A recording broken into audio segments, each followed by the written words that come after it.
First thing I'd like to call on all of you to do after leaving here is to talk to at least 10 people outside of our education bubble to inform them about what is happening, because the mass public, they really don't know what's happening. And what is happening is that education has become a huge trillion-dollar industry. It's being taken over by corporations. And instead of funds going to K-12, going to community colleges, going to UC, going to CSU, they are being outsourced to consultants. Consultants has become a huge industry.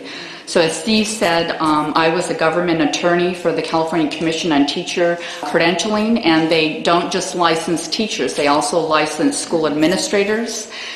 They work with the CSU and other institutes of higher education to approve teacher preparation programs and school administrator programs. They monitor those programs. They're supposed to be monitoring proper assignments. And I definitely did see a lot of things. I'm not going to talk about that. There's YouTube videos on that if you choose to watch them. What I am going to talk about today is the problem that I have seen and I am working with other people up in Sacramento, and I have literally seen a very, very ugly pattern of people that are in key political decision-making positions that have aligned themselves or are themselves either lobbyists for corporate clients or are involved some way in making profit for these corporate interests that are involved in the education industry. An example is the Strategic Education Services. They have as their client City College of San Francisco, Santa Monica College, LAUSD, and also Connections Academy, LLC. Connections Academy is the second largest online education company in the country. It's now owned by Pearson. How many of you have heard of Pearson? Okay. Pearson is the large international global testing company. In 2006, in addition to publishing and testing, they went into the assessment business by buying out National Computer Systems. Bill Gorth was the founder of NCS, and so actually if you look up Pearson, it's NCS Pearson, and that's why, because in 2006 they bought National Computer System, and they're headquartered not here in the United States, they're headquartered in London.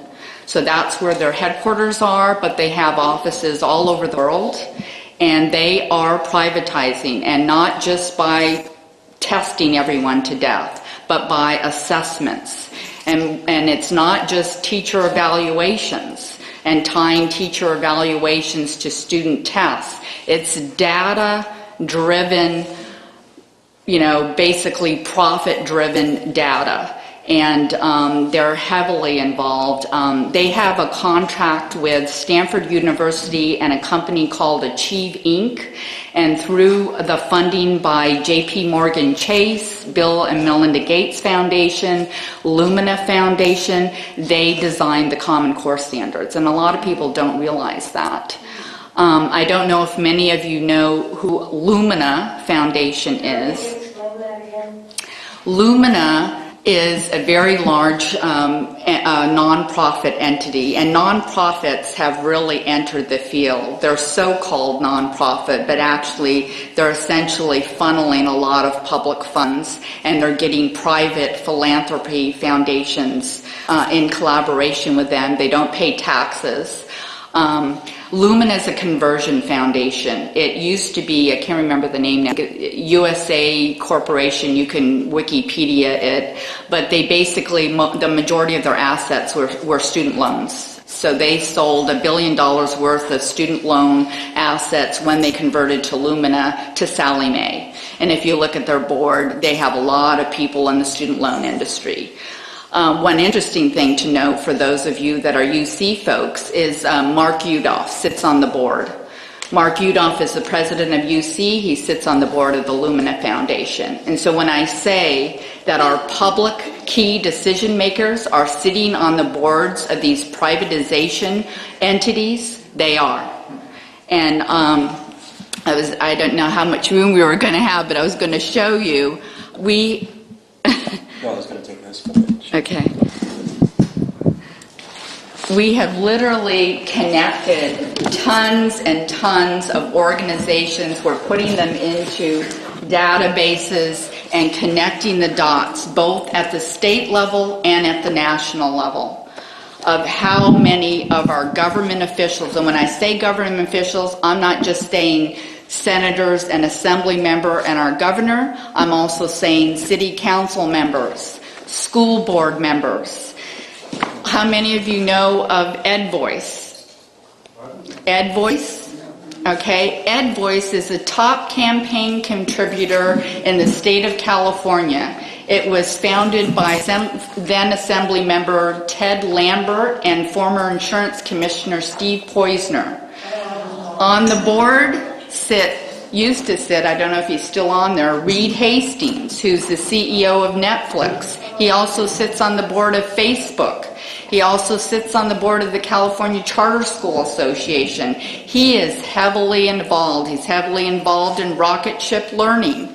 Rocket ship learning uses this IT entity called Dreambox for their interactive model. Basically, the IT world has infiltrated into the education industry, and they are just coming up with ideas by the minute on how they can produce data, how they can produce tests, how they can assess student performance.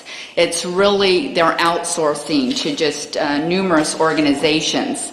How many of you have heard of the organization WestEd? Okay. When we hear about the fact that we have a budget crisis, of course that needs to be questioned after recently you probably read in the paper that $2 billion has been found. WestEd is an organization which is considered a public agency, and yet numerous school districts, county office of eds, and numerous foundations such as Gates, JP Morgan, Lumina, all these entities are funding WestEd. So if we did away with all these nonprofits and all these so-called consultants and lobbyists who literally have conflicts with people that are there are actually active lobbyists sitting on elected school boards when they represent clients such as K-12 Inc. and Rocket Ship Learning. That's actually happening, but no one's doing anything about it. And so I propose to you, and I have been at a number of events now, that we need to build a statewide coalition. We can't attack everything. This is happening worldwide, it's certainly happening nationwide, but we need to build a statewide coalition so we have a group of people ready to go to do our own ballot initiative.